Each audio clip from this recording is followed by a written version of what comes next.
to the fountain.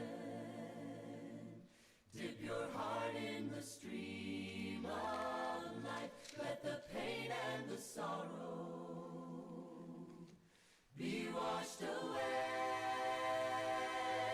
in the waves of his mercy. As deep cries out to deep, come Lord Jesus, come Lord Jesus, come Lord Jesus.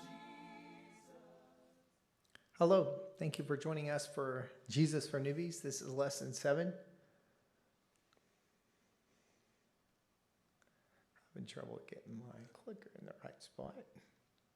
All who are thirsty, all who are weak. There we go. Isaiah chapter 11, verse 1. We've been looking at the coming of the Messiah, and that coming was prophesied hundreds of years before. That the prophecies identified where Jesus would be born, how he would die, what he would be like, what names he would wear. And we're looking at this gospel promise. Now, next week we'll get into more of the New Testament, but we're looking at a couple more prophecies this week. Isaiah was written, of course, there was a great kingdom, and then the kingdom was split in two because of Solomon's disobedience. Split in the kingdom of Israel and Judah, and then both Judah and Israel rebelled against God, and other countries took them over. The prophet Isaiah was sent to the nation of Israel, but part of his job was to announce the coming of the Messiah, how the Messiah was going to come. In Isaiah chapter 11, verse 1, there shall come forth a rod from the stem of Jesse, and a branch shall grow out of his roots. The Spirit of the Lord shall rest upon him, the Spirit of wisdom and understanding, the Spirit of counsel and might, the Spirit of knowledge and of the fear of the Lord. His delight is in the fear of the Lord, and he shall not judge by the sight of his eyes, nor decide by the hearing of his ears, but with righteousness he shall judge the poor, and decide with equity for the meek of the earth. He shall strike the earth with the rod of his mouth, and with the breath of his lips he shall slay the wicked. Righteousness shall be the belt of his loins, and faithfulness the belt of his waist. So he first in verse 1, he tells us, from there shall come forth a rod from the stem of Jesse. Now, a rod was a shepherd's tool. Now, the staff was to redirect the sheep, but the rod was to fight off wolves or whatever was going to attack the sheep. It says, there shall come a rod forth from the stem of Jesse. Now, Jesse was David's father, and so the prophecy was from the family line of David was going to come a rod, a fighter. Now the rod was this way to fight for your sheep. Here, the text is saying the Messiah would be someone who fights for the sheep. And the Spirit of the Lord shall rest upon him. It says, his delight shall be in the fear of the Lord. He shall not judge by the sight of his eyes or by the hearing of his ears, but with righteousness he shall judge the poor. Rulers very often overlook the needs of the poor. They talk about wanting to please the poor or the working class, but very often they don't. It says that this Messiah would be a Messiah that would judge with fairness the poor. And in verse 4 it says, he shall strike the earth with the rod of his mouth. That when the Messiah comes, his power wouldn't be in a literal sword. His power would be with the rod of his mouth. That his words would change the world. That his words, this Messiah would come and his words would change the world, would make the world better.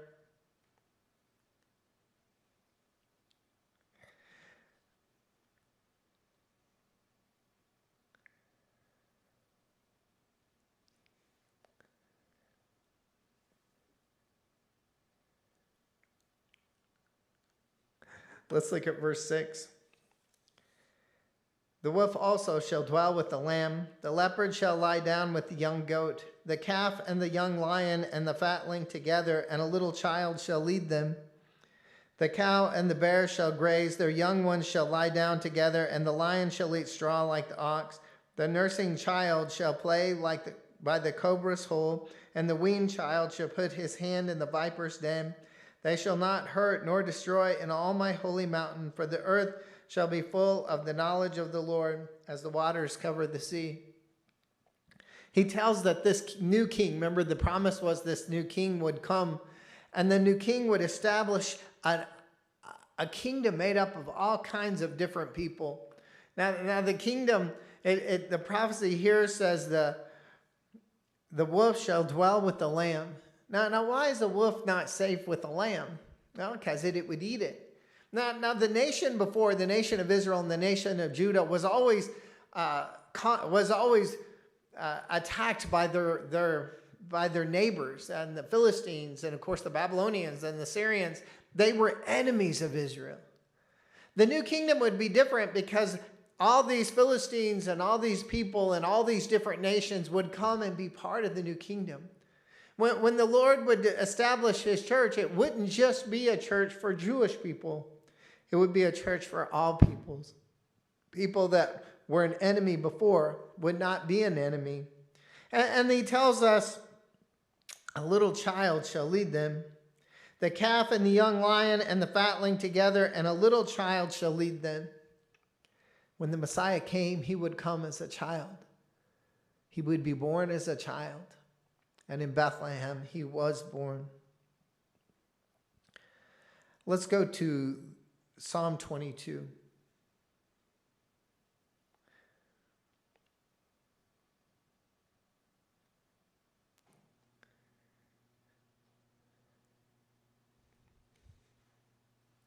Psalm 22, verse 1. Now, in the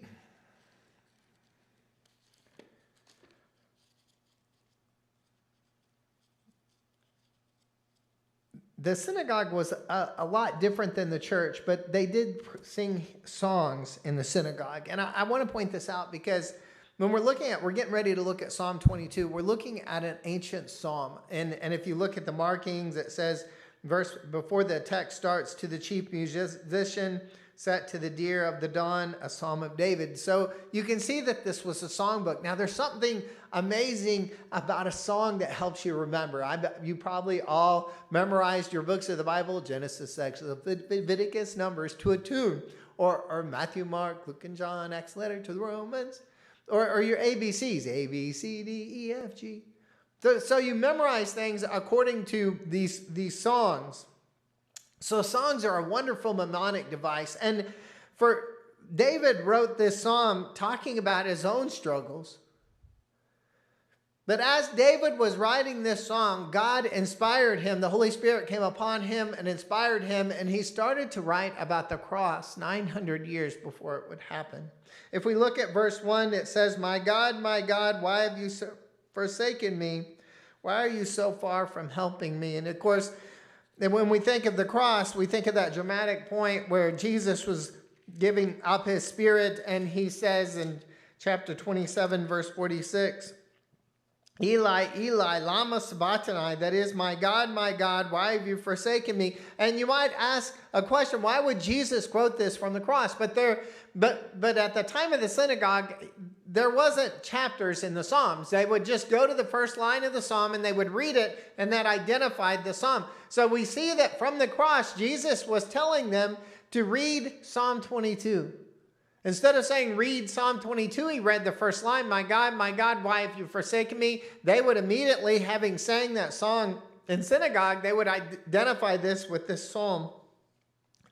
And in this psalm, it tells us the story of the cross. We'll start with verse 12. Many bulls have surrounded me. Strong bulls of Bashan have encircled me. They gape at me with their mouths like a raging and roaring lion. I'm poured out like water, and all my bones are out of joint. My heart is like wax, it is melted within me. My strength is dried up like a potsherd, and my tongue cleaves to my jaws.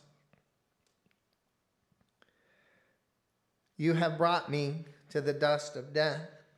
Now, as we look through this, I want you to notice that it's written in first person. So this is written first person 900 years before Jesus was born, about the cross. So he tells us here that he says that he's surrounded by these enemies. Strong bulls of Bashan have encircled him.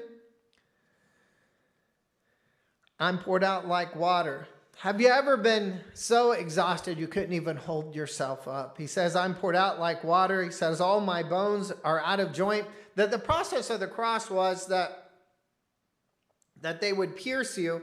And in order to breathe, the position the cross put you in, you couldn't breathe. So in order to breathe, you had to hold yourself up like this, and you could breathe, but you become exhausted, and you go back down like this, and the process dislocated your shoulders. I'm poured out like water, and all my bones are out of joint. My heart is like wax, it is melted within me. These were his children crucifying him. These were his children placing the crown of thorns on his head. These were his children spitting on him. How much would that break your heart? It says, my strength is dried up like a potsherd. A potsherd was a piece of broken pottery in the fire. How dry would that be? My tongue cleaves to my jaws. You have brought me to the dust of death. For dogs have surrounded me. The congregation of the wicked have enclosed me. They pierced my hands and my feet. If you didn't know it was talking about the cross up until this point, you would know now. I can count my bones. They look, they stare at me. They had given Jesus stripes. Now, a stripe was a piece of wood, and on the wood would be leather straps, and at the end of each leather strap would be something sharp, and it would come over here and it would cut, and he would actually have been able to see rib bones. I can count my bones. They look, they stare at me. They divide my garments among them, and for my clothing they cast lots. So we see the cross. We see Jesus holding it. He would have been going like this to breathe, and then he would go back down and slowly dislocating his shoulders. He would have the pain from the stripes. His bones would have been bare. He said, they pierced my hands and my feet. They hung him from the cross from nails in his hands and his feet.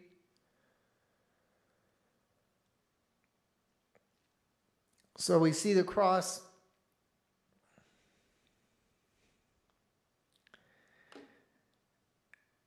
And it says, they divide my garments among them, and for my clothing they cast lots. So we can tell for certain that David somehow, some way is writing about the cross. But it's not really David telling the story here, is it? It is Jesus telling the story. Jesus telling the story of the cross. Let's go to Micah chapter 5, verse 2.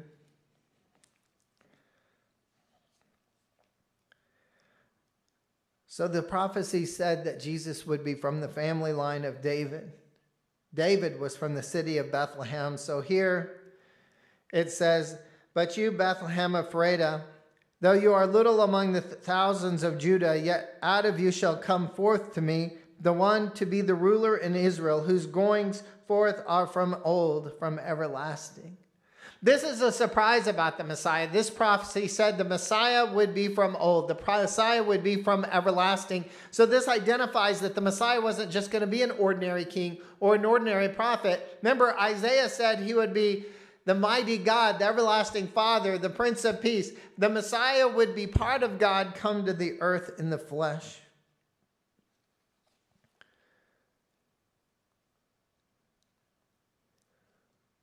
Let's turn to Jeremiah.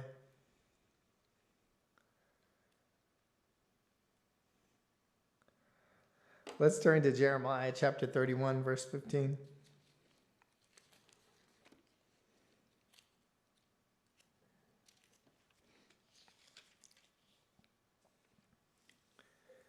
Thus says the Lord, a voice was heard in Ramah, lamentation and bitter weeping, Rachel weeping for her children, refusing to be comforted for her children because they were no more.